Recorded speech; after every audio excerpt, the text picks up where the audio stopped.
થોબો ભરીને સુખ મળ્યું છે, ગાડું ભરીને દુઃખ ભેગા ક્યાં.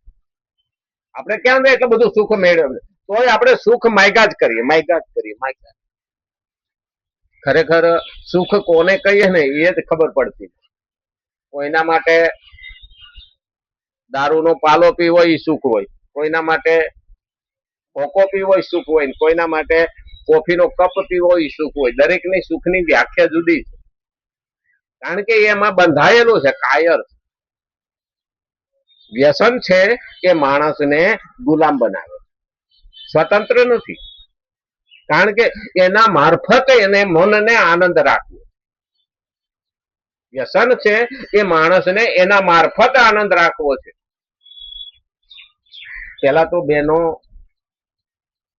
ભાગ્યે જ ક્યાંક જો બીડી પીએ ને તો આખું ગામ વાત કરે. અટાણે તો છોકરીઓ સિગારેટ પેટતી હોય અને ફેશન ગણે, એ પરિસ્થિતિ પહોંચી ગઈ. અને એ જ સ્ટ્રીમના જયારે નિકોટિન જાય ત્યારે એનાથી ઉત્પન્ન થનારું બાળક કાં તો ખોટખા પણ આવે અને કાં તો બુદ્ધિમાં વિકૃતિ આવે. આ બહુ મહત્વનું છે. એટલે આપણી ડોશીઓ છે ને પેલા ભવાય જોવા ન જવા દેતી.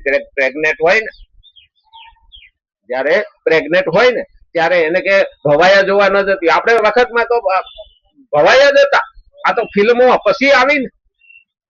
હવે તો રોજ સવારમાં ઉઠો ને ભવાયા સામે જ હોય ટીવીમાં, પછી ક્યાં જોવા.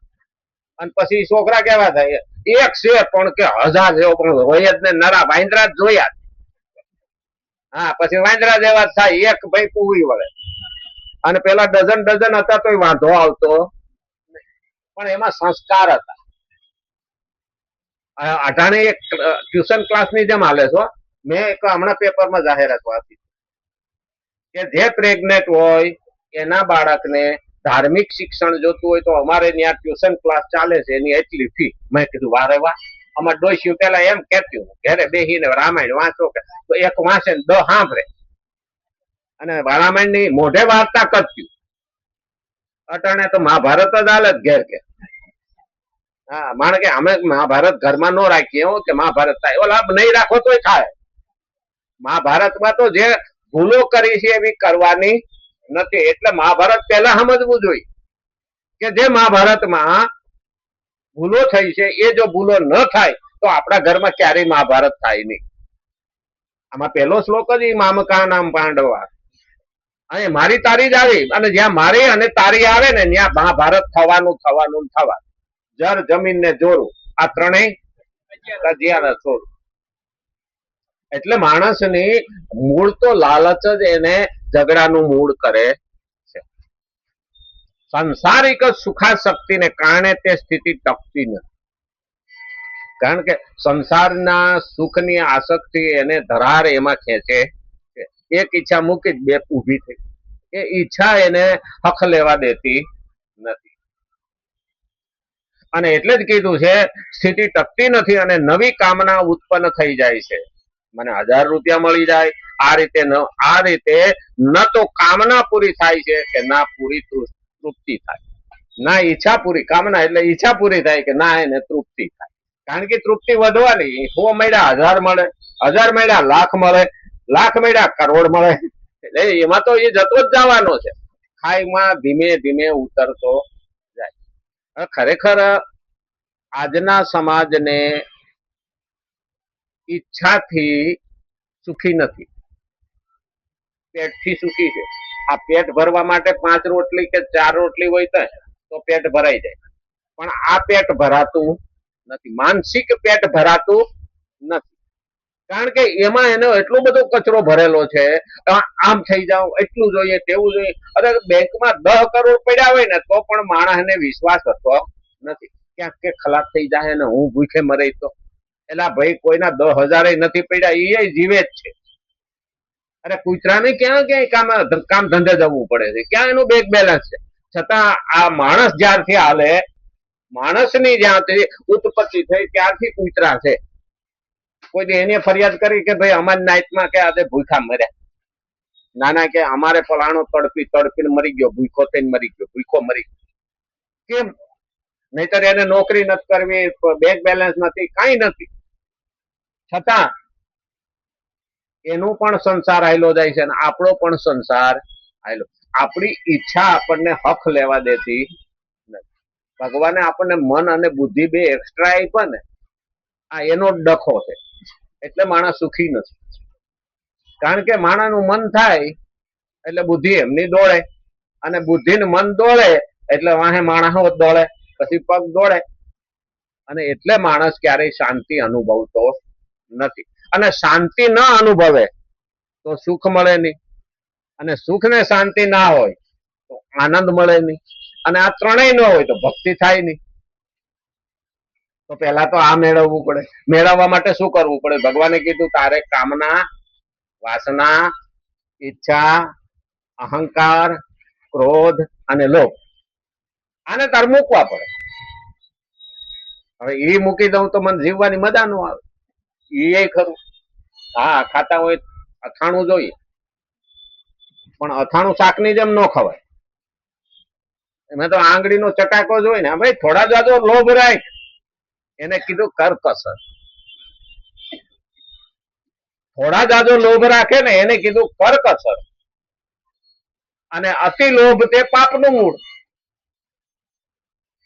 એટલે આપણે અતિ લોભમાં ના પડે. અતિ લોભી છે ને એ તો પોતાના પેટનું સારું ન ઈચ્છે, એ પેટમાં ન ખાય અને ભેગું કરે.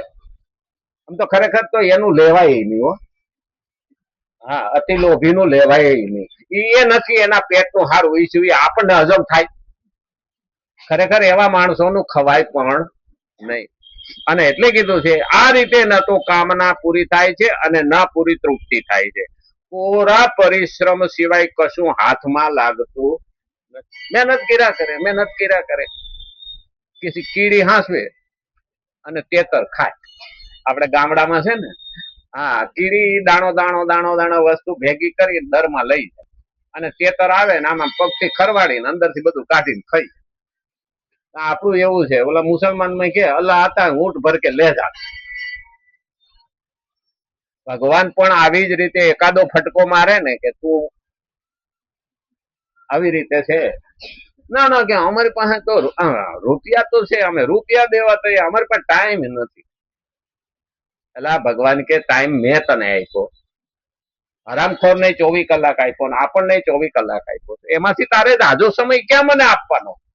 ભગવાન કે છે હું તને સમય આપું, એમાંથી તારે મને થોડો પત્રમ પુષ્પમ ફલન તો એમ 9મા અધ્યાય ની અંદર કીધું કે કઈક તું મને અર્પણ કર. ભગવાન માગતા નથી હો, અર્પણ કર. આપણને સમય આપ્યો 24 કલાક, એમાંથી 1 કલાક આપીએ, 2 કલાક આપીએ ભગવાન તારા માટે. બાકી આપણા માટે તો છે ના ના, કે અમે તો 1 કલાક ન કાઢીએ. ભગવાન કે ટાઈફોઇડ કરી દઈ તો ગગાહાટ 1 મહિનો પડ્યો રહે. પડ્યો રે કે ન પડ્યો રે? એ ટાઈફોઇડ થઈ ગયા પછી એ ટાઈમ ક્યાંથી નીકળ્યો? કાં તો લપસીને પડ્યા અને ફ્રેક્ચર થઈ ગયું તો 3 મહિનાનો ખાટલો આવે. એ સમય ક્યાંનો ગયો? કલાક ગણી લો. 24 કલાકનો 1 દિવસ, 3 મહિનાનો સમય ગણી લો. 90 દિવસનો 24 કલાક લેખે કેટલી કલાક ભગવાને લઈ લીધી. અને પાછો ખબર કાઢવા આવે ને એને હવે સારું હળિયો નાખ્યા પછી, હળિયો નાખ્યા પછી સારું છે. પછી હળિયા બાપા હા ચીતામાં હાડકા ગોતે ને ભેગા હળિયા ગોતવા દો. કારણ કે ત્યાં સુધી તો નીકળવાના નથી. ભગવાને કીધું છે હું તને બધું જ આપું છું, છતાં તું મારા માટે કામ કરતો નથી અને મારા માટે સમય કાઢતો નથી. એટલે તૃપ્તિ નથી થતી. કોરા પરિશ્રમ સિવાય કઈ કશું એના હાથમાં લાગતું નથી. કારણ કે ભગવાન તો ગજને કાતર લઈને બેઠા. આમાં દર્દી કહેવત છે હો ગામડાની. હા, જો પાપ વધી જાય ને તો કાતર થી કાપીને પૂરું કરી આ માપી લે. બસ એટલા સુધી લાંબા પગ કરી, પછી આગળ ગયો તો કાપવામાં જ આવશે ગજ અને કાતર. પેલા ગજ વાપરતા ને દર્દી. ભગવાન કોઈને બહુ ઊંચો જવા દે નહીં. રાવણ જેવો રાવણ પણ જતો હતો ને, ત્રાસ વધી ગયો ને 14 ચોકડીનું રાજ હતું. રાવણ ને વરદાન માંગ્યું હતું. એક ચોકડી એટલે સતયુગ, ત્રેતા, દ્વાપર ને કળિયુગ.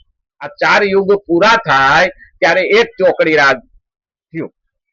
એવા 14 ચોકડીનું રાજ, એટલે 14 ચોકું 56, 56 યુગ. એમાં એની એક જ ચોકડીમાં એટલો ત્રાસ ફેલાવી દીધો ત્રિલોકમાં. ભગવાન કે આને અહીંયા રહેવા દેવાય નહીં, અને ચોકડી પૂરી ન થવા દીધી. કળિયુગ કાપી અને સતયુગ સ્થાપીને રાવણને માર્યો. કારણ કે ચોકડી પૂરી થાય તો બીજી ચોકડી ચાલુ થાય ને નહીં. એટલે આપણે એવું તો માનવાનું ભગવાને કળિયુગ કાપ્યો તો, હજી તો 5000 વર્ષ થયા ને.